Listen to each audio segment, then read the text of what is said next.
to episode 24 of the Irish Mags Show, your weekly Newcastle United podcast brought to you by the Irish Mags, a NUFC supporters group. My name is Paul. I'll be your host for today. Slight difference in audio because I am dialing in from a very remote location, hoping to overcome those technical difficulties.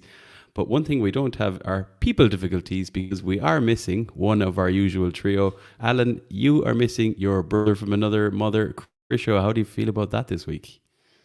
I got enough of him last night at the match now, to be fair, so I'll take a night off of him. We always miss Krisho, though. Said nobody ever. Interesting one, Alan, actually. As I actually was thinking the words brother from the mother, it got me to thinking a little question that we might actually put out to the listeners, and maybe we'll circle back to you to see if you've got the answer by the end of the show. No pressure. The question I had was, how many sets of brothers have actually played for Newcastle? And we always kind of stick with Premier League era, so we'll do that again. And playing for Newcastle, what we had a brief chat about it. We're going to define it as they've been named in a matchday squad, which actually kind of puts them within the realms of the first team, kind of appearance or not. So there are X number of sets of brothers that have played for Newcastle since the Premier League began. The question is, who are they? How many? And can you name them all?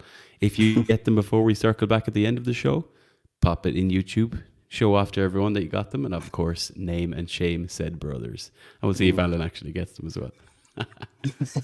No pressure, Alan. You should win a quiz where you're the only contestant. I should, yeah. Yeah. It's not really much different to having Chris here, to be honest. He might as well not be. Okay, folks. As I said, slightly different show this week. It's just myself and Alan, and I'm currently away overseas. So, the audio might be a little bit different. Camera might be a bit different, but nobody needs to see me anyway. But the most important thing is we have business to discuss on this week's show.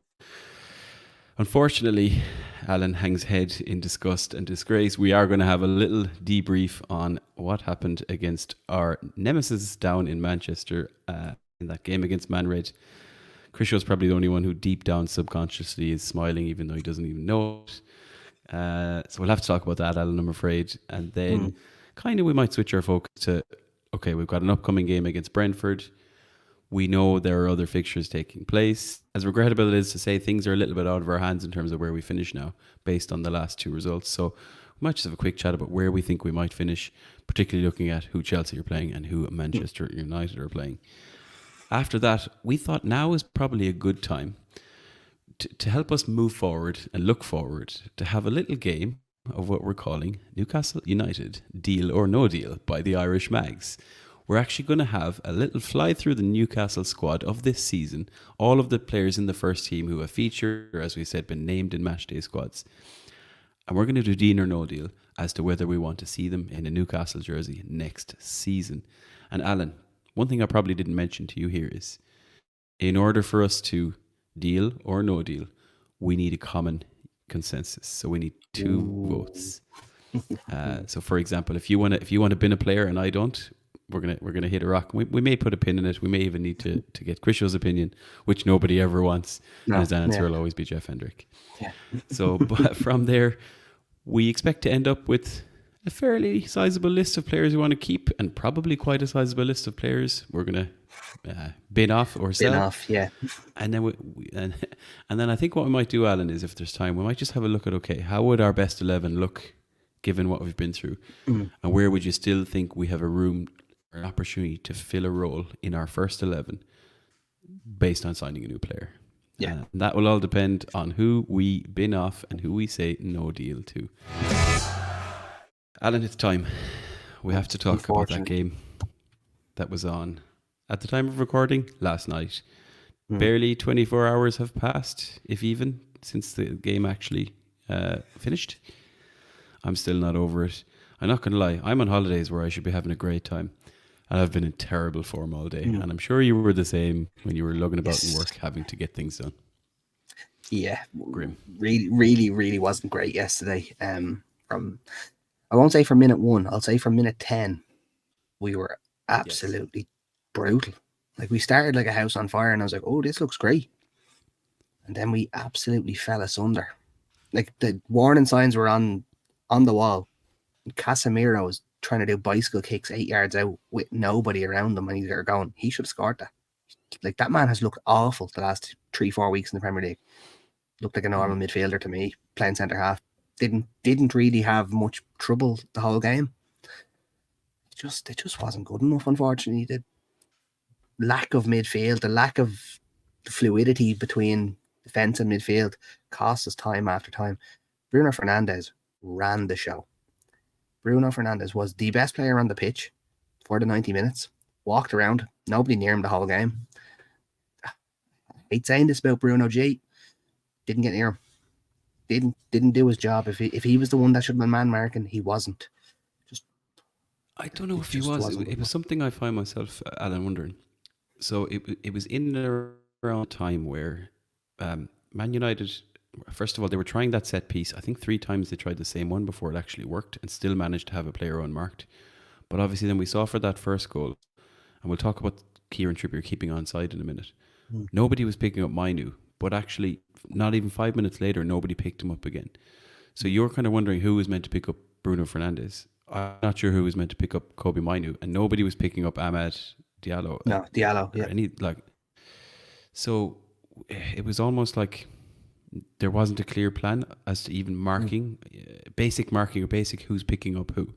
And maybe this brings us all the way back to the number 6 debate, and we're missing a player and there's these gaps in midfield, but one player doesn't solve that, right? They have 3 players, we have 3 players, not the whole game, but at certain points they need to match up, and they didn't. So I found that really frustrating, especially that set piece where they literally, I think he put it over the bar with the first one they did. I think they attempted it poorly a second time. Third time he was wide open again, and he scores. I just couldn't understand the organisation. But to be fair, and Alan, maybe this is where we'll go on to next. I don't feel like they scored 3 goals. We gifted them 3 goals. We gave them 3 goals. I don't know what Trippier was doing sitting 5 yards behind the back line for the first goal. But as you said, nobody went out to the ball as it was breaking to the edge of the box. Like, the 3 midfielders stood looking. Trippier was out of position, 100%. That is on him. But the ball shouldn't have been so easy to get through. Like, it went through 5-6 players there to get to Mainu. And yes, Trippier played him onside, but like, you can't blame the one person playing someone onside when nobody else is doing their job as well. Don't get me wrong, Trippier didn't have a great game yesterday, but you can't be blaming everything at him, if you know what I mean. Just going back to the Diallo goal again, it was Anthony Gordon on the edge of the box, and he was comfortably 6-7 yards away from the ball as it dropped him. Now, don't get me wrong, what a strike by Diallo. You're not saving that. But he was given the opportunity to hit the ball. Like, so if you give me 100 strikes of the ball, eventually one will go in. We're going to start winding each other up now, and I'm going to start winding myself up. That where he finally scored, where Diallo actually scores, I think Gordon is supposed to be there, but this isn't long after Gordon is like hobbling around, I think. So I will talk about this penalty malarkey. Yeah. Where how that's not a penalty. And again, not getting that penalty is not the reason that we lost that game. No. But it happened at a particular moment that could have changed the flow of play, changed the momentum of play, but it also changed Anthony Gordon for the rest of that game. All the way down to the point we were just making, where he's clearly pulled up, he's clearly having issues with his Achilles. Eddie Howe clearly doesn't want to take him off. No. And as a result, he's probably not sprinted back or not tracked back or not been sharp enough to pick up his man, and they've scored. So like, you talk kind of domino effect, knock-on effect in games. Moments change games. And as I said, that penalty I feel changed how the game could have swung the momentum of it, but changed Anthony Gordon, who was our biggest threat, obviously through the goal he scored. Very well taken. So we have to talk about it really quickly, and I'm going to swear. How it's a penalty. In the name of fuck is that not a penalty with a VAR? It's a stonewall penalty. The fact that they went back and looked at it and said it's not a penalty is a joke. I don't care what anyone said. He went down too easily. He stood on his Achilles as he's running into the box. He didn't get near the ball. And as he stands on him, he drags him down a little bit. Casemiro wins the ball 150%. Amrabat stamps on his ankle, and that's a penalty. I don't care what anyone says. That happens up the other end. Old Trafford nearly falls over with the noise that place makes, and that penalty is given. The feet Gordon summed it up perfectly. Gordon summed it up perfectly. Because he was like so sure. Yeah, VAR is great but it's being implemented dreadfully. And that's like, I love VAR. I think VAR is the way forward. I think they need to take it away from referees. I think it needs to be given to a third party, nothing to do with referees, someone else sitting outside who can press a button, bang, okay, you've made a mistake here. I'm going to overrule you because I have 52 camera angles that you can't see. This is what happened. I'm going to tell you what happened. And I know they say VAR isn't for re-refereeing the match, but that's what it should be for. You're clearly telling a referee he's made a mistake, something you haven't seen, so I'm going to overrule you. But you have the first say on it. Get the monitor away from the side of the pitch as well. Take it away from them. It's very hard to make someone turn around and go, you made a mistake. Admit it to 52,000 people that are screaming at you that you made a mistake. Just make it that, look, you didn't see this. We'll overrule it. It doesn't make yourself look as bad. Just makes it a little bit easier, I think. But if they listen to us, there'd be something wrong there, I think. Yeah, you're 100% right, Alan. Like the implementation is bad. And what really winds me up, or the point we've reached is the moment is it Jared Gillett, right? This is his name. Mm. The moment Jared Gillett is named as the VAR official, everyone on Twitter, obviously Newcastle fans, you know, oh, this lad's the worst. He's, you know, when it comes to a big call, he's going to make a bad decision, blah, blah, blah, blah, blah. And then it happens. And it makes me even more angry that what everyone said was going to happen has happened. We've reached where we can now predict, based on who the fourth official is, or not the fourth official, but the VAR official is, that a bad moment is going to come. That clearly says Anthony Gordon is right. Alan Williams is right. It shouldn't be. We shouldn't even know who's there. It shouldn't matter. Do you know what I mean? It shouldn't be relevant enough. And you know, it's always going to be the referees. They're on the pitch. You can see them. The players get to know them. It shouldn't be the individual personality. It shouldn't have that much of an impact. And we're gone beyond it. Anyway, rant over. Yeah. I'm glad that Bruno has spoken out about it. I'm glad that Anthony Gordon has spoken out about it. Maybe they're both going to get fined. They can probably both afford it. It needs to be said, especially with the whole debate about, you know, these clubs are going to vote for it. Yeah. Okay. Quick touch on selection. There's a lot of debate and a lot of natter, especially in the Irish Mags WhatsApp group, which is probably reached the peak of its most animated. If we were to put a graph, Alan, of game week 1, game week 2, we've come all the way to game week 37, and I'd say it's reached the peak of chaos and anger and rage and madness. Well, I actually, for the first time, didn't bring my phone to the bleaker. I left it at home and I only had my work phone on me. So I got home from the bleaker last night to 1,886 messages on my wall. And that was just in the main chat. And for listeners and viewers, I'm also in 3 other Newcastle group chats. So I stopped counting after, like, the numbers were all there. And I was like, I think there's about 7,000 messages. Didn't read any of them. Just went to the bottom of every chat. And I was like, this is going to be never mind Emma saying, hi, how are you getting on? Yeah. Alan, are you okay? Alan, I'm going to call the guards. Alan, we're very worried about you. Alan, please come home. Yeah, so I nearly 7,000 messages on my phone on WhatsApp when I got home, and I was like, I'm just turning this thing off and I'll deal with that tomorrow. Yeah, it was a bit chaotic. Yeah, and look, a lot of what I picked up from it kind of goes in a couple of directions, but it all kind of circles back to these players should have played, these ones shouldn't, and Eddie Howe was right and Eddie Howe was wrong, right? It's not really about tactics. I think tactically we should have beaten that team. I even think we should have beaten them with the first 11 we had.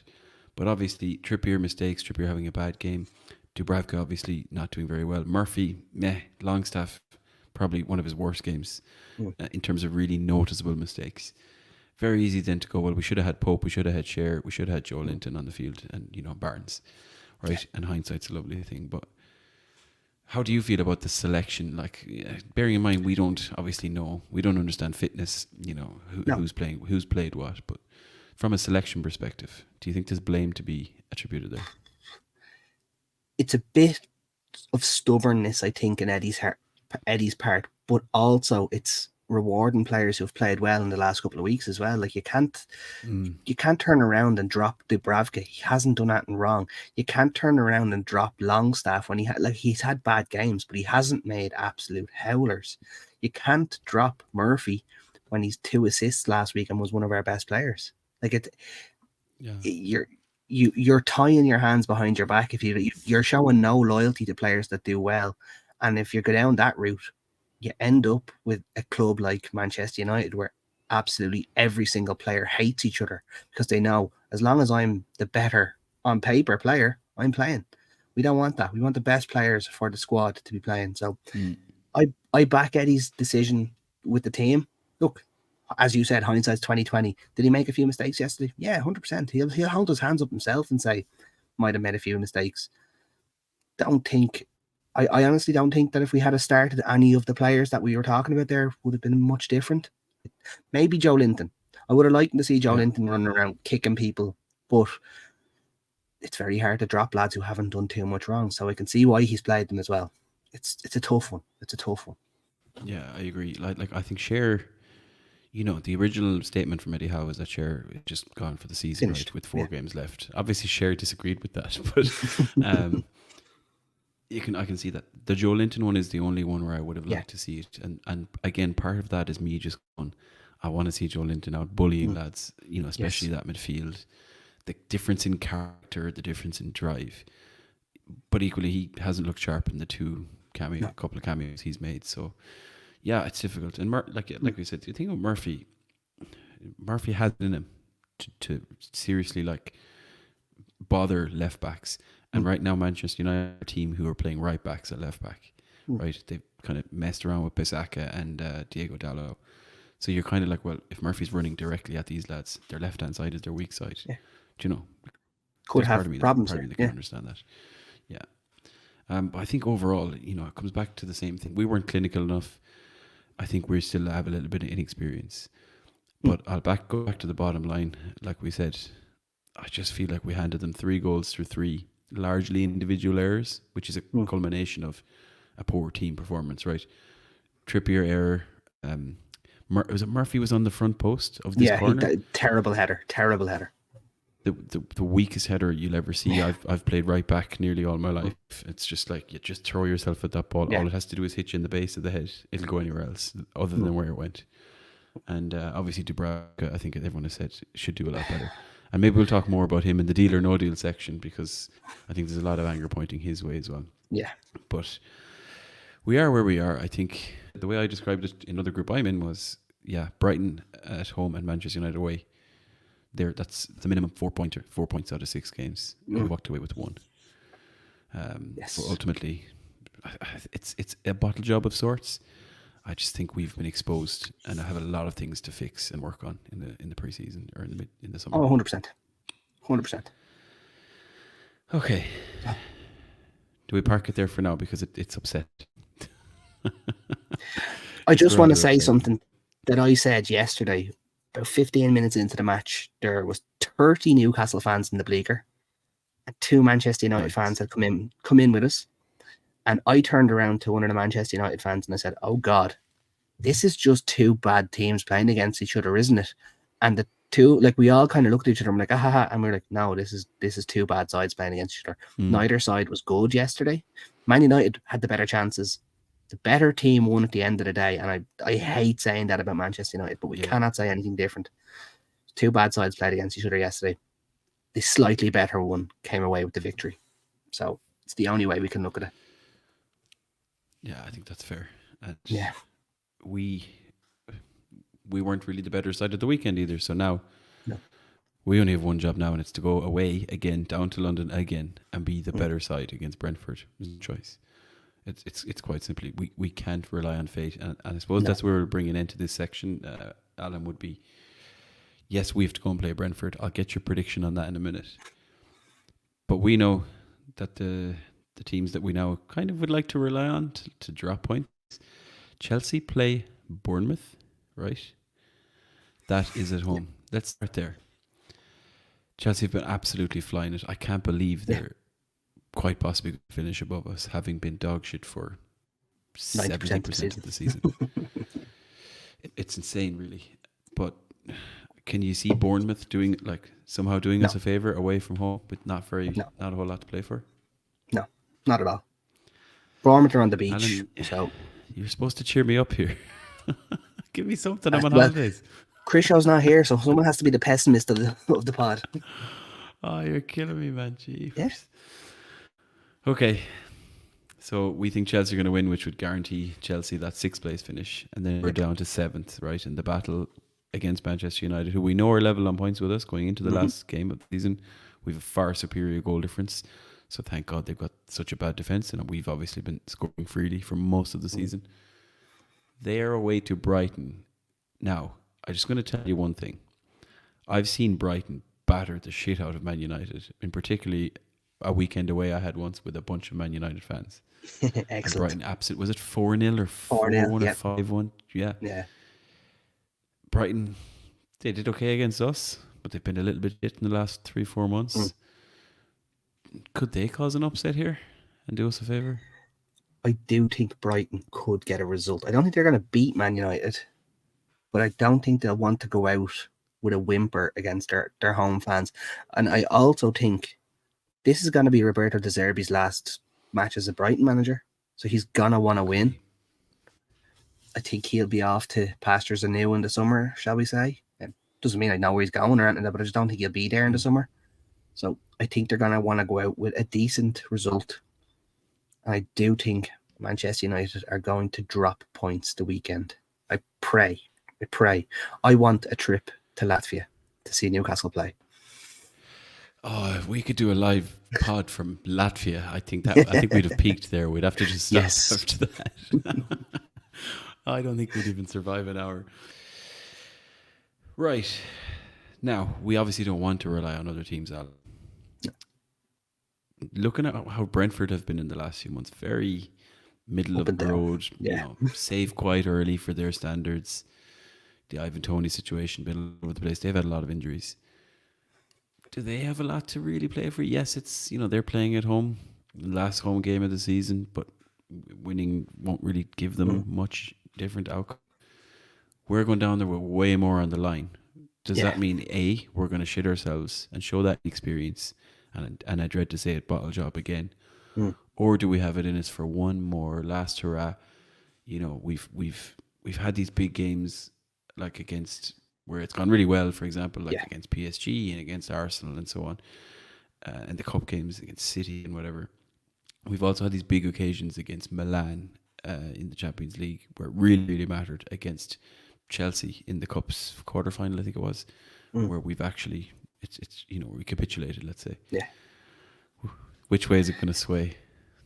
We are going to come out like a gang of lunatics in this match, and we are going to beat them. We are going to go hell for leather for the first 45 minutes. We're going to be 2 or 3 up at half time, and Brentford are going to be going, well, these wanted to go to Europe. We wanted to go to the beach. We're going to beat Brentford 3-1. Alan says 3-1. Go on, I'm going to go one last hurrah. The one thing I'm thinking about is when we went down to Fulham. Yeah. A few weeks, probably a few months ago. I can't remember when exactly it was. Not confident at all. Aside who, again, somewhat safe very early, up and down, hot and cold. And we beat them 3-0 in London. Yes. I'm going for the same thing again. 3-0. Nick Pope back in goals. There we have it. That's it. It's a good result. Latvia or bust. That's the new title of the show. Instead of deal or no deal, it's Latvia or bust. I wasn't thinking that was going to happen. Wow. Let's move on to the main segment of the show, Alan. Because as we said, we don't want to get stuck in the past. The past is not even 24 hours ago, and it's already hard enough to deal with. Yes. We're looking forward. Obviously, we've chatted about what we think the outcomes. It sounds like we're both on the same page. We go and beat Brentford. We finish 7th. Man United might still do us a favour and drop points. And we go after the Conference League and we head to Latvia. But to take kind of another look ahead of that, we're going to have a very busy summer by all accounts. There's so much talk about, rumoured incoming transfers, which for me all seems to be about centre-backs. I'm kind of getting a bit fed up of it. Yeah. So I'd wouldn't mind an attacking link. Yeah, like a more kind of like substantial one, one that's a bit more real, because like the links to Lloyd Kelly and Tossin are, they're very realistic. They're both free transfers. It's everything we need and want in terms of position, in terms of value. But I've not really heard enough rumours about, forward players to kind of get me excited. And Alan, you'll know this as much as me. When you see that rumoured signing kind of really start to heat up, and you're like, I need to open Football Manager now and go and sign him. YouTube deep dives on skill compilations. Oh, I love Yes, yeah. it. And suddenly he's the greatest player you've ever seen in Yeah. your life. Yeah, and his name is, what's his name? Tranquillo Barnetta. Wasn't that the Oh, we've been what a linked with player. for all eternity? Yeah, Yeah, he might 50 still years. join. Yeah, it could do. He even predated YouTube. I think that's how far back Didn't that he one goes. didn't he tweet out when we got taken over, maybe this transfer will finally come through? I think he was like 42 at the time. He's like, maybe I'll finally sign What for a you now. legend! Yeah, it was brilliant. Right, Alan, send a message to Krisho. We need to get Tranquillo Barnetta on this Barnetta. podcast by the end of the summer. But anyway, to go back on point, I think with all that discussion around transfers and everything like that, obviously a lot of people are talking about outgoings as well. And even that's starting to fluctuate, you know? Like Callum Wilson being the prime example, and we'll come to in a moment. He came back, scored 2 goals. Everyone's like, oh no, we have to keep Callum Wilson. Now he's just disappeared off the planet again. It's madness. You and I are here to put the Irish Mag's stamp of approval, the gospel truth on who we should keep and who we should sell in a game we're going to call Deal or No Deal. And as mentioned, Alan, you and I need to agree. And it's not something we always do. Oh, no. But Krisho's not here to derail it. Yeah, So what I have exactly. here in front of me, Alan, very simply, I have a list of the Newcastle players here in order, basically in order of position. And it's players who've been named in a match day squad this season, which for me makes them, within the realms of the first Part team. of the So we're squad, not going yes. to go through a lot of the young players. And we're not going to talk about Jeff Hendrick either. Well, we might, because technically he's still on the books, but he just doesn't warrant being mentioned. No. Sorry, Jeff. So we'll be kind of starting in goals and working our way up. We're going to really speed through them. And all I'm going to do is give you a name. And if you say deal, it means you want to keep them in the squad. If you say no deal, you're going to tell me why. Simple as that. Gladiators ready. First on the list, Alan Williamson, is Mr. Nick Pope. No deal. I was not expecting this. I want the new number 1. I want Georgi Right, Mamardashvili. I want the new number 1, and Nick Pope is too good to sit on our bench. If we sign a keeper that is better than Pope, he will want to leave himself, and that's my logic behind it. I want Mamardashvili. I did not see this coming already. Yes. And I was like, I was actually about to write his name in the keep column. Yeah, no, I knew you were going to think this. Why did I invent this rule? Okay. Yeah. So here's my counter argument. Hmm. In a world where we don't have that much, well, Yeah. the rumors are we don't have loads of cash to play with, right? Where we have a goalkeeper like Nick Pope, who might still even go to the Euros, right? It maybe, depends, but he might. And who, if you were to look at it, has become more important to Newcastle by not playing, which is a weird place to be. But statistically, everyone can see the turning point. That moment, it was at that moment when everything fell to shit. Yes. That if you're kind of looking at it and going, right, I've got money to spend. Do I want to spend whatever Mamardashvili's going to cost now, 30, 40 million, I don't know, to bring in a goalkeeper when we have a fit Nick Pope back, who clearly is good enough because look how shit we are without him. And that's where I'm like, I'd rather spend the money elsewhere. And that's why I would agree with you that we will keep him, because I don't think we'll get a new number 1 this year. But if you asked me, like you did, I have to give you my opinion. Can't sugarcoat it, unfortunately. Write his name. I've had to write his name across the middle line. So we'll have to go back to him. You've made it all out of sync now. Yeah. You've totally ruined everything. Okay, let's move on. Same position. Goalkeeper we've mentioned already in the show, Martin Dubravka. Get him gone. No deal. Yeah, I'm going to have to read that. Should never have come back from that loan from Man United. I'm sorry. What was that? That ruined him for me. Yeah, he's someone who served us well, especially through bad times. And we've said this before, I think, has spent a lot of his time playing behind really poor defensive lines and actually done well in that. But like you said, I think he's done well. At times he's made some very good saves, but you can see the flaws. You can see... goalkeepers don't usually have much speed, but there's a sharpness gone there. Reflexes. Yeah, I just don't think he's at the level we need him to be at, especially what we have it. So I agree. Okay. Loris Karius. already technically agreed, or is it Gone. fully Yeah. confirmed? He's gone. He's gone. Yeah, he's not staying. Beautiful hair, but gone. Mark Gillespie. I'm keeping him just because he is the best cheerleader you'll ever have. He's our Scott Carson. I agree, and I think did we mention on the show a while ago where I had saw that tweet that it just made me happy where he's like he's got the best season ticket in the Yeah. whole stadium. It's fantastic. I'm fine That with man it. sits in away ends, like with his own loyalty points. Like he has his own loyalty points. So like fair play to him.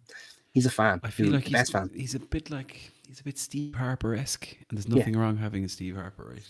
Okay. Alan, you'd be happy to know we can move away from goalkeepers now. But because of the goalkeeper situation we've had this season, we've had to often name multiple goalkeepers on the bench. So that's why we are where we are. Let's move on. Hopefully an easy one. Sven Botman. Keep deal every single day of the week and twice on Sundays. I fully agree.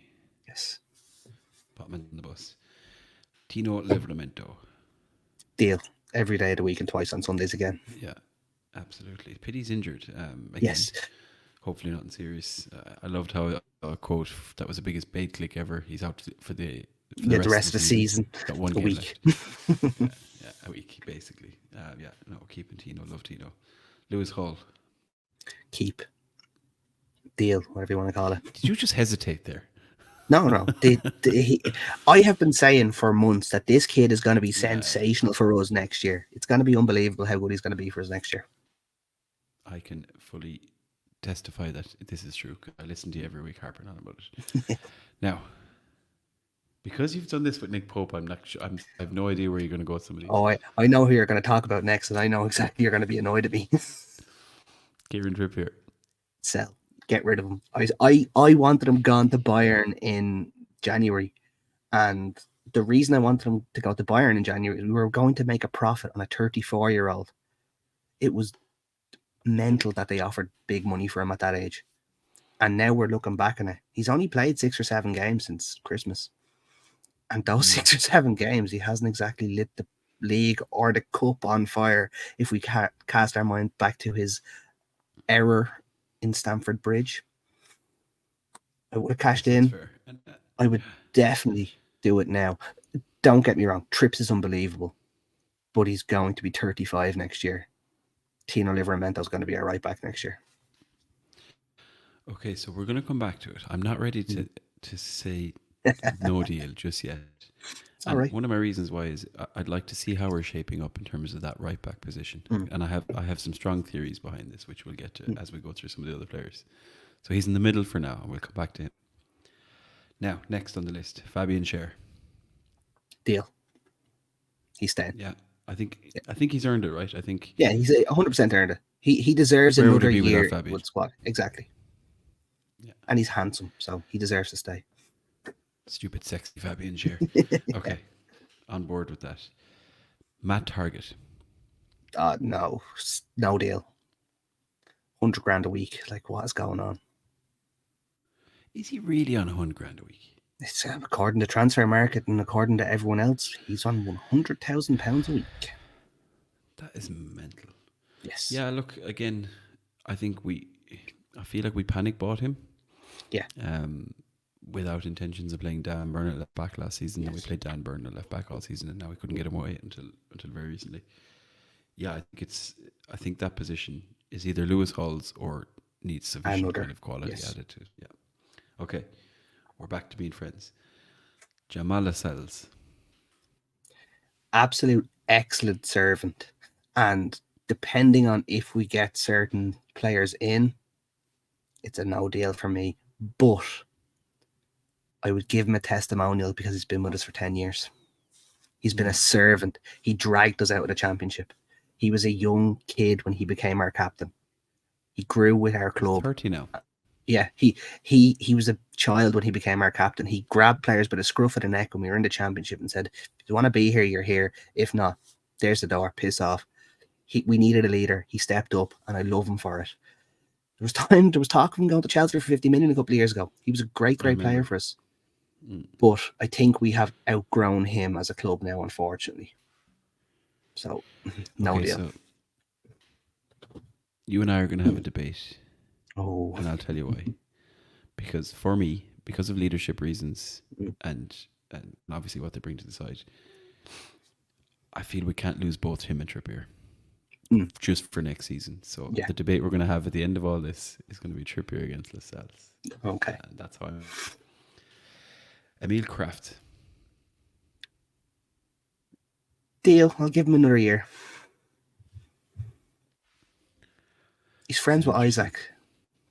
Friends with Isaac, whatever. He is friends with Isaac, yeah, the Swedish connection. I was going to no deal Emil Kraft. I think the main reason why, and I suppose the way my brain thought went with this, was if we still have Tino and Trippier next season, Emil Kraft is going to be a centre back, right? Yes. In terms of break pass or cover. And here's where my main theory is coming in about a lot of this that I said to you a little while ago. I don't want the likes of Dummett and Kraft blocking pathway for us to throw in an Alex Murphy or even Cathal Heffernan, right? This is us being very Irish and biased, right? But blocking the path for, you see what Liverpool have done, right? Liverpool brought in Kwanzaa, right? He's pretty much nailed down a spot alongside Van Dijk. Yeah. Okay, maybe we don't have that same quality. Yeah. But having these lads around are an easy way for how to kind of go, I'll throw in Dummett, at least I know what I'm getting. Yeah. I want risks to be taken. I want young lads to be given more game time. And we may not have the quality just yet, but the longer we have the Dummets and Crafts around, I just think there's a black path, and that's why I was going to no deal. No, I do agree with that, to be fair. So if you wanted to give him a no deal, I'll let you have that one as well.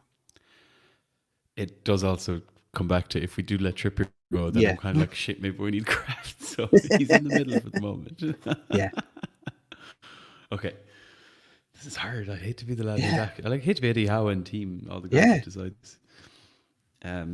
There is, according to Transfer Market, Javi Manquillo is still on this list because he featured, but obviously he's moved on in January. So that's one we don't have to talk about. Now, Paul Dummett. No deal. Probably shouldn't have gotten a deal at the start of the season, but come here. It is what it is. I think with Dummett, I'm either like, and this is what I do in Football Manager, get him into get him in as a coach, or if he wants to keep playing, take a year. Yeah. Go to somewhere sunny. Yeah. Do a Steve Finnan or an Ian Hart to go down to Spain. Go down to Levante and just have a bit. Just go down and have a good time. The weather's lovely. Just be fine. Look, fair play to your testimonial and all that. Yeah, that's what I would do, right? That's what I'm doing right now. Yeah, exactly. Okay. We are in agreement. Hopefully an easy one, Alex Murphy. Absolutely. Deal. Whatever contract he got last week wasn't long enough. I'm fully on board with that. So again, we're always a little tiny bit biased, all Irish and Galway connection. But he's from the brief cameos we've seen, he's shown that he's enough. Looks a player. Okay. Looks a player. Right. We're into midfield, so we're making progress. Hopefully somebody is quick double deals. Bruno Guimaraes. Deal. I don't even think we need to talk about it. Right. No. Deal forever. His buddy, Joe Linton. Deal. Fully agree. But that harks back to when I, in January, was talking about this. He would have been the one I'd cash in on. But because he's gotten a new deal now, and I realise how much we miss him when we don't have him, it's a deal. Yeah. I fully agree. I still think he's got much more to offer if he can get back to fitness, right? Yeah. Sandro Tonali. Deal. He's going to be like a lunatic next year, proving a point. It'd be a good time to back him for a red card on his first game back. He's just like, let me at them. Yeah, exactly. Like a gladiator. Okay, I'm fully on board. Deal. Now here's an interesting one. Joe Willock. No deal. Too many Achilles injuries. Yeah, so here's the problem. Is someone going to buy him for enough money for how good he is? No, they're not. We're going to have to take a hit on him. We're going to have to sell him for 20 million when he's worth 30. Yeah. Okay. I mind that took a lot of. You can see that took me a minute. I really like Joe Willock. I agree. I love Joe Willock. There's a point where we would have said like, this is the best athlete in our team. He is. But he's the fittest, fastest. He's a lunatic. He's great. I love him. But too many injuries. Like, he's missed nearly 30 games this season, I think. Like it's it's a lot. It's just not good enough. Yeah, I mean, it's either that or, if we suspect that he actually can overcome those injuries, he owes us. Right? That's the only big thing style. Big style. Now, Sean Longstaff. Love the man. No deal. I agree. And it feels harsh. I hate, and I have a passion for like local players playing for the clubs. The problem I have with Longstaff, and it's just one of the things I've always kind of thought with Longstaff is he can run all day. He can close players down. He does go down a little bit easy, but that sometimes there's an element of shithousery involved. But in key moments where he finds himself in the right place, he fucks up the shot, or in key moments where he's in a position to play a really good ball and set up a clear chance, the pass is terrible. Yes. And it's those elements of the difference between a real quality player and a decent good player, that's where I feel they're exposed. And that was very evident last night against Manchester United twice. Yeah. Yeah. And it's harsh, but then for me it's like nothing against Sean, but I feel like we need to remove. We're outgrowing these types of decision players. making. Yeah. We're outgrowing these types. I want Eddie Howe to be able. I don't want Eddie Howe to be able to choose him because Eddie Howe likes choosing him. So let's just take it out of his hands. Yeah. Right. It should be easy. Lewis Miley. Oh, 1,000,000% deal. Ed Anderson. Now, this man is in the last chance saloon. He has to have a massive season next season. I'm giving him a deal, but it is the absolute last chance saloon. Can't have another Sean Longstaff scenario where you're going, oh, but next year will be his breakout year. Next year will be his breakout year. At what point do we have to say, look, it's not going to happen for you. You're a championship player. See you later. He's technically very, very, very talented. Technically doesn't do it enough for me. So I'm saying deal. Sean Longstaff there. Did you mean Matty? No. No, you meant Sean. Because the thing in my mind is like, kind of like there was a time when Matty Longstaff, people were quite excited about Matty Longstaff. Yeah. Obviously, he scored a big goal once, right? But he's in Canada now. Like, could that happen to Elliot Anderson? I don't know. If it really just doesn't go up, is it going to go down? Yeah, that's what I think is going to happen. And us Newcastle fans are absolutely dreadful for absolutely overhyping the life out of anyone young who comes through our system. Anderson looks a player, but he needs to do it for us. So it's a deal for the time being. Yeah, I agree. Okay, we'll keep him on board. Sir Matthew of Ritchie. Let him drive the team bus. No deal. Do you want to explain what the hell was the story with this driving license thing you got? I honestly, like, of all things that I was expecting to read on Twitter, like, of all things, Matt Ritchie passing his HGV driving license was not, like, I've plenty of bingo sheets, if you know what I mean, for Twitter. That wasn't on any of them. I've seen some mad stuff, but that was genuinely off the wall. Even How was like, what the hell are you doing? But he wants to do something mad. Wasn't Tonali out digging holes or something? I mean, what's going on? He was doing something, lunatics. Yeah, look, I'd rather them doing that than some of the other things some of our players were once rumoured as doing. In their Vermont. Yes, and that's all we'll say about that. For the record, neither myself or Alan have ever been there, nor do we know what they're even talking about. Joe White.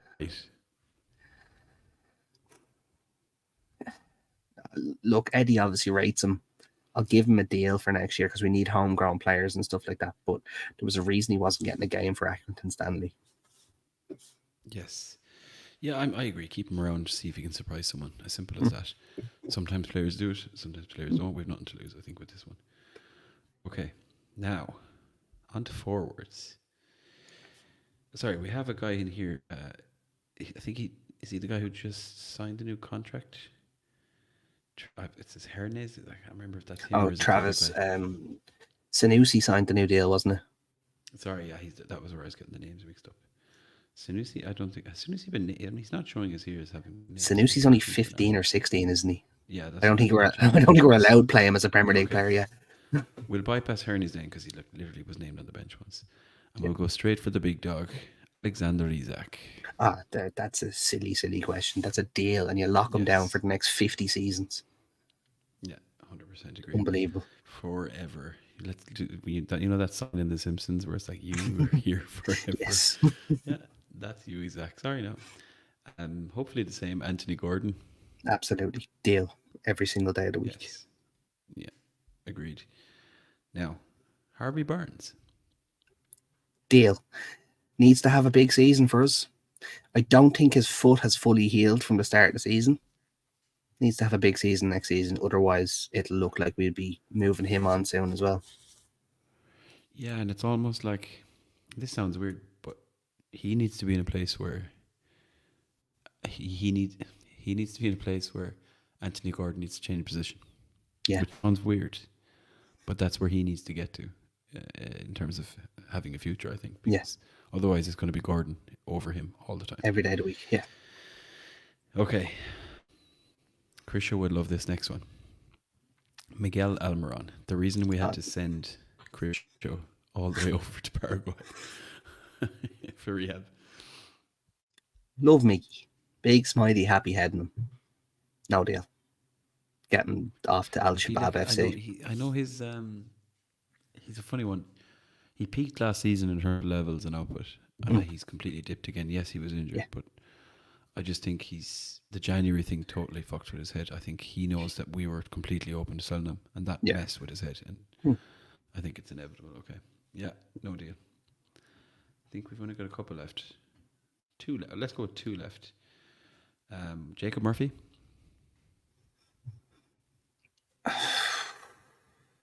No deal. This is probably one of the more difficult ones. No. Yeah, actually, no. You're making me change my own mind here. I'll give him a deal because he's such a utility man. He can kind of play 15 different positions. Yeah. Yeah, he is a good utility man, and he's also like, he's there for memes and shithousery and the crack. But similarly to what I said about Longstaff, I kind of want to remove Eddie Howe from having the choice to play him.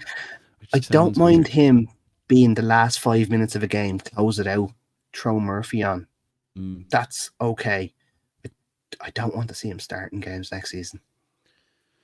Yeah, and we'll probably come on to it, actually. You know, we'll hold that conversation then, based on what we've done in next week's show with Chris Show. We might actually look at the starting 11 for next season, because my internet definitely won't hold up long enough, and I'm low on beer. I'm going to agree. We'll keep Murphy for now. For I think the memes alone, I just can't get enough between the waves and the smiles and everything, and the ability to just bring up the most random, amazing goals. And there was that stat actually came up during the week as well. Wasn't he second or third on the chances created per 90? Per 90, yeah, random. Is that he's just firing the ball into the box and he has Alexander Isak and Anthony Gordon running after it? I mean, maybe it's just the directness of it. Was it assist? Was it expected assists or expected assists? Chance? Yeah. Maybe he just kicks the ball to the right place because he just runs down the line and kicks it across and ends up in the okay, fair. We know how to get up the expected assist charts now. We've cracked it. We've cracked the code. Cracked the code, yes. Okay. Now I haven't done this on purpose, Alan. I haven't saved this till last on purpose. It's actually at the bottom of the list, the way it's displayed on Transfer Market. But possibly the most contentious is Callum Wilson. I don't think it's contentious because I don't think we can afford to carry him again next year. It's no deal for me. Yeah. I love Callum Wilson. We put Callum Wilson in our team of the all-time best 11. Yep, we did indeed. Which people did come after us for. Nearly found our houses and kicked our doors down. But the goal record is there. Yeah. It's just he's just not on the pitch enough. It's when he's on the pitch the goals are scored. He's just not there enough. And again, I think there's 50% to me that's like, why would you not want Callum Wilson around? Because anytime he's on the pitch, he can score. The other 50% to me wants me to be like, if we only have Isak, we need to go out and either get 2 very good strikers or 1, top tier striker, top and striker, and a younger one to back it up. Because I think we've surely learned a lesson. So potentially removing Wilson, is the kick up the arse that the board or the sporting directors or whoever need to kind of go right. let's just call a spade, draw a line. We need Yeah. something else in this We position. need quality. And Yeah. yeah, as we said, having Callum Wilson in there is quality, but almost is an excuse not to go and get another top striker, which is what we're really crying out for. Callum is an 8 out of 10, 9 times out of 10, if you know what I mean. But he's only available for 50% of the games. I would rather have a 6 out of 10 for 90% of games than an 8 out of 10 for 50% of games. I think that's fair. Yeah, it's weird. And if these rumours that are circulating about him today, spitting his dummy out of the pram over that penalty against Burnley, he can sling his hook. I'm sorry. Like him. It's not like him, but then he was supposed to show up in an event. I was actually on it, and he just didn't show. Which isn't good. Yeah, it's weird. There's two ways of looking at this, and before we wrap up, like, you could have him around all the. Sorry, if we're thinking about a hypothetical other striker, so you could have a striker who's supposed to be elite tier all the time, and then you end up with someone like Darwin Núñez who doesn't get injured, but yet isn't bringing it. Like Callum Wilson has a better goals record than Darwin Núñez if you look at down to brass tacks. Or you could look and go, right, you've got a striker who's available, isn't at that top tier, and you'd be someone like Rodrigo Muniz at Fulham. Now, I'm not saying we should sign Rodrigo Muniz at Fulham. Yeah. But he was there, he was playing, it wasn't really working. And then suddenly he scored like 9 goals in 5 games. Yeah. And gives them something to think about next season. You'd rather that type of player who has a bit of potential, who is relatively young, and who is fit and available. Right? And that line from Anthony Gordon where availability is his biggest strength. Yeah. That's kind of where we've reached, right? Yes. Okay. You can exhale for the moment. Okay, thanks. You've opened the box and it says 1p in it. You failed deal or no deal, but that was always going to happen on my watch. We've lists of players here, but we need to just close off a couple of question marks. And one debate I told you we were going to have, which has to be done right now: Trippier or Lascelles? Trippier to stay. Okay, I wasn't sure if that was Trippier to go or Trippier. No, Trippier to stay. Trippier to stay. Do you know what? I'm going to agree because I just think there's so much he still brings, and could he potentially slip into a centre half position if his legs are truly gone? I know he's not the tallest individual in the world, but neither is Lisandro Martinez, and he does well. For most of the season, because of the Dan Burn kind of thing, playing at left back, it's always the right sided player that goes up and the left shifts across. We need to be able to flip that now with Lewis Hall in that role. Yes. So, yes, there's an option. And even Tino could do that too, right? Yeah. I'm fine with that. Trippier comes across into the into the deal section, and we move Jamal Lascelles over. Do you know what? Do you know where I am? Lascelles is 30. He should be playing football somewhere. Yes. That's where I am with him. Do you know? He's captain of the club, which is that whole club captain thing. He loves being around Newcastle. He's been there for a very long time, but it's easier for me to decide his for him. But like, again, where I said to you, I want there to be a pathway for a young centre back, for example, to come through.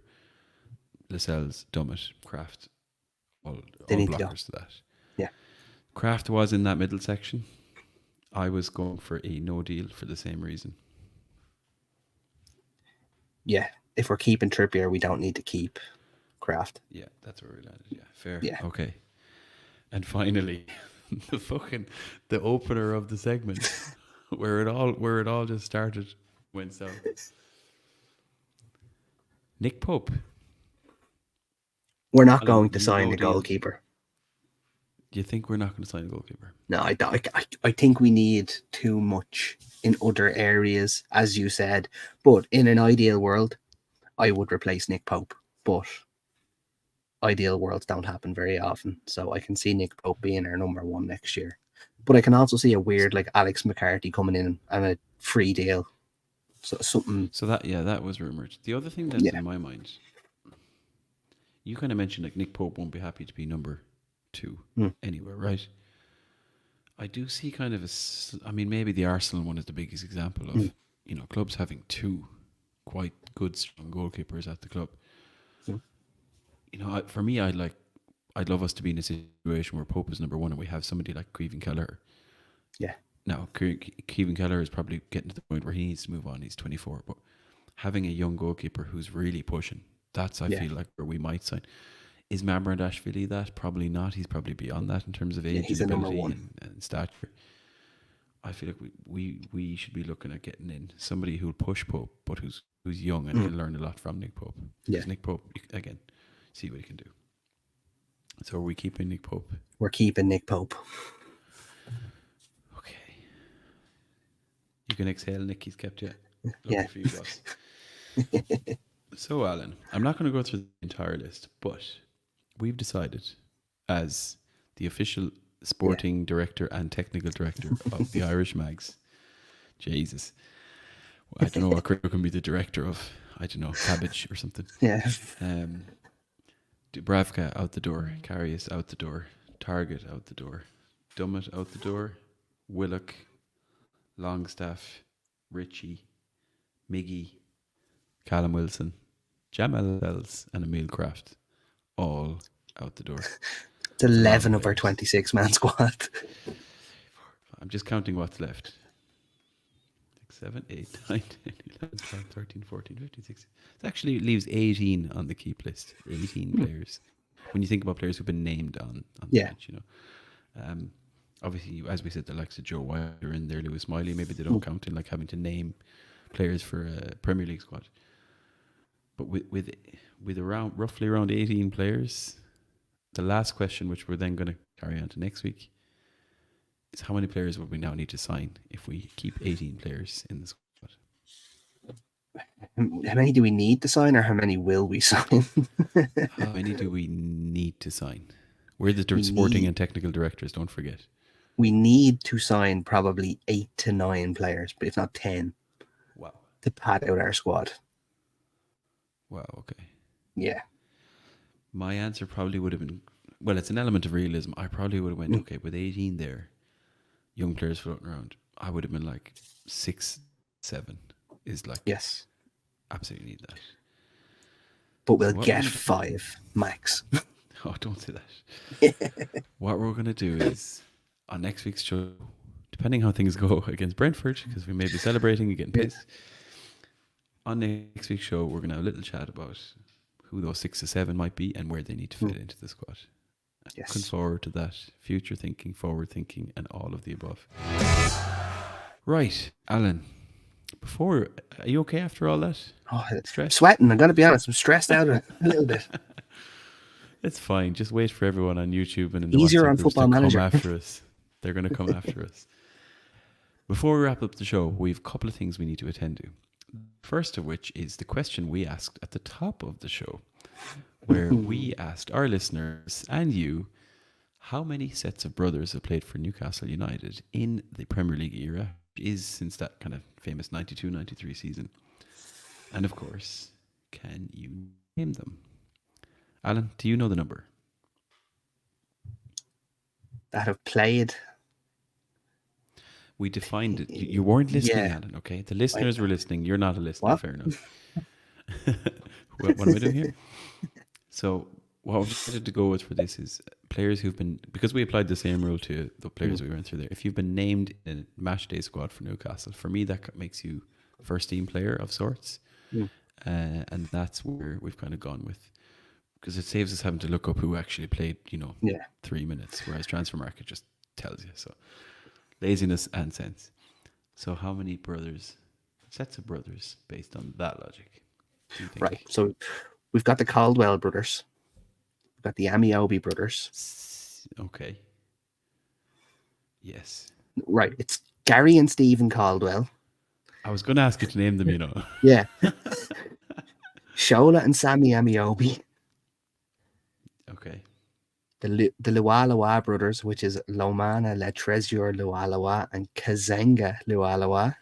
Yes, Kazenga. And apparently, I remember reading an article that apparently when we signed Kazenga, they didn't think he was his brother. They were told he was like a cousin or a nephew or something.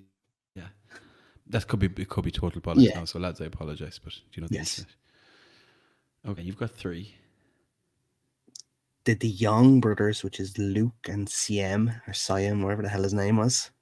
Yes. It's hard to believe they both played for Newcastle. Both terrible. Yeah, and both dreadful. And one of them was like banging goals in for Barcelona last year. Yeah, random. Hey, look, if Hossolo has anything to tell anyone, never give up on your dreams. Good God. And that's a pod for another day as well. The ones that got away. The ones that got away. And I am starting to struggle now. I know there's going to be more. I've probably forgotten someone really obvious. I'm gone blank. I'm sure the listeners are like shouting Yeah, at screaming. their radios Yeah. on YouTube now.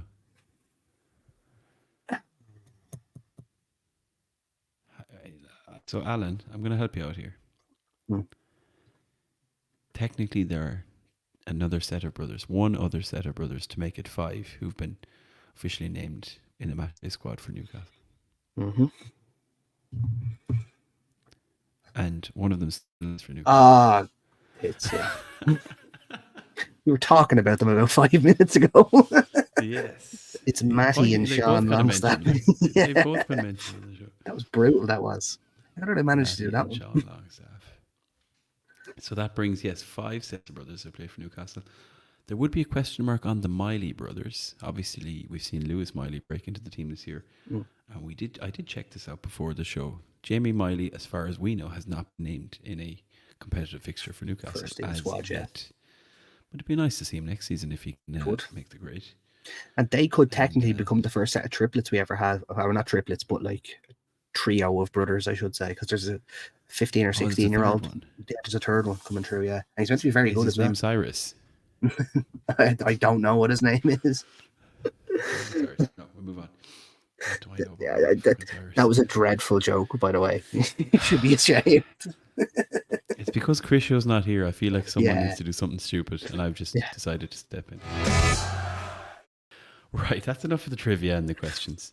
Yes. We're about to wrap up the show for this week. Before we do, there's one major piece of news we need to bring on, and this is over to you because it involves our last game of the season and the beginning of summer, if you want to call it that. Ooh.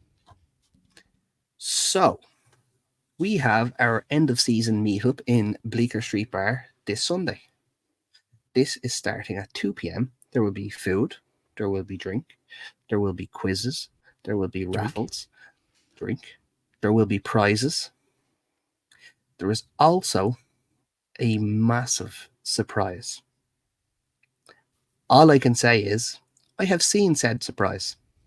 I had a lump in my throat when I seen said surprise. I might have even shed a tear when I seen said surprise. I cannot wait. I have so many things I want to say that I can't say on the podcast. I cannot wait for lads to see what has been organised for us on Sunday. It is going to be absolutely unbelievable. So, okay, so Alan, I just want to throw an idea at you here. Yes. Do you think we could do like a very quick GoFundMe to fly me back from my holidays to see what the fuck this is on Sunday, and then fly me back again before any of them notice I was gone? Sure, I'm sure Tev has shares in Ryanair now. At this stage, he can get you sent back. You know what? Tev probably he probably flies the fucking plane at this stage. Okay, that's wow. Okay. Yeah. Now, just really clearly, I don't even know what this is. No. I don't think Alan's going to tell me even when we stop recording. Because he did say he had something. He said he can't tell me. After all we've been through, Alan, this is 24 After all we've been through. Come here. It's even with Crisho not here, he still doesn't trust me. Nobody. There's a select few who know what's going on. And it unbelievable. All I can say is you'll absolutely love it when you see it.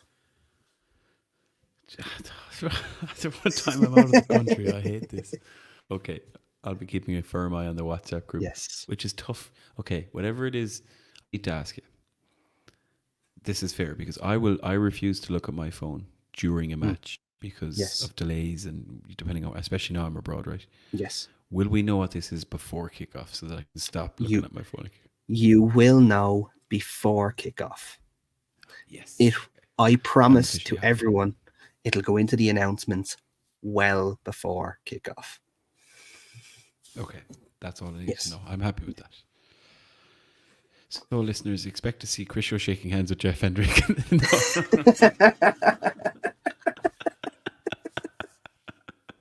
Oh, you ruined it. I ruined the surprise. No, I mean, if it No. turns out that it's I that, it'll be the promise only you thing it I is not predicted all that. season.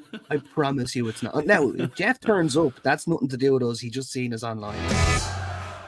Right. Well, on that suspenseful note, I think it's time we Bombshell. call an end to this episode of the Irish Mag Show, episode 24, closed. As usual, folks, you can find the links to all of our socials in the description below. And down there as well, if you're watching on YouTube, is a lovely little like button and a lovely little subscribe button. So if you haven't pressed either of those, get it done now. And same story if you're listening on Spotify or Apple or wherever you get your podcasts. Drop us a little bit of feedback. Make sure you're following, of course, for new episodes. We will be back next week, as always, for our weekly episode, which will also continue throughout the summer. We have loads of guests lined up. We even have one, if not more, live shows lined up to discuss all things Newcastle news, and in particular, eyebrows up transfer rumours. And that's all we'll say about those kind of things. So that's all it is for this week. Until then, how are the lads? Slán go fóill, and see you all very soon. Alan, Slán, will ya? take care.